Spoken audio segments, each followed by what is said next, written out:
Charles et Diana partent en lune de miel le 1er août 1981. Pour la princesse Diana qui est boulimique, cette lune de miel était un calvaire. De son côté, Charles III aurait également vécu la pire lune de miel de sa vie. Le couple se marie le 29 juillet 1981 dans le cadre d'un mariage très médiatisé sous les yeux du monde entier. Charles III, prince de Galles à l'époque, et la princesse Diana embarquent sur le yacht Royal Britannia, le 1er août 1981.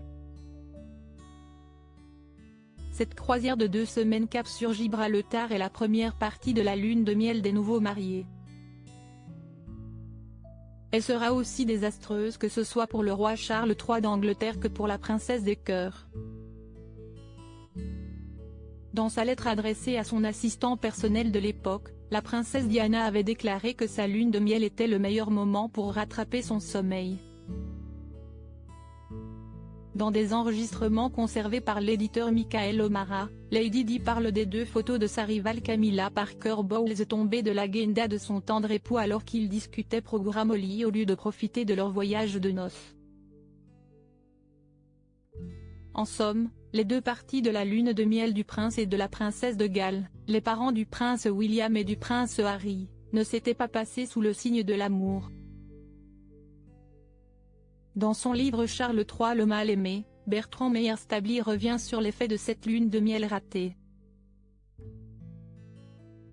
L'auteur revient sur la boulimie de la princesse Diana qui, selon lui, se rend malade 5 ou 6 fois par jour pendant sa lune de miel.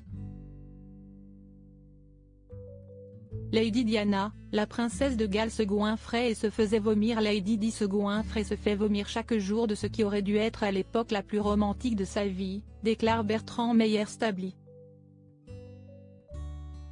Le roi Charles III aurait ensuite raconté à Camilla, « J'ai senti cette odeur de vomi pendant toute notre lune de miel. J'en avais l'estomac retourné. Quelques jours m'ont suffi pour comprendre ce qui se passait. Il faut qu'elle soit stupide pour s'être imaginé que je ne savais pas ce qu'elle faisait. » À propos de l'auteur l'introverti et passionné de l'écriture, j'ai rejoint l'équipe de Closer en 2021. Je suis également une grande admiratrice des romans épistolaires et de la science-fiction, et une fervente fan des animations japonaises. Ces derniers articles. Une adolescente disparaît pendant ses vacances, un coup de théâtre apporte la vérité 13 ans plus. Son bébé de 9 mois meurt mystérieusement, sa théorie est effrayante et astrologie, ce qui attend les balances au mois d'avril.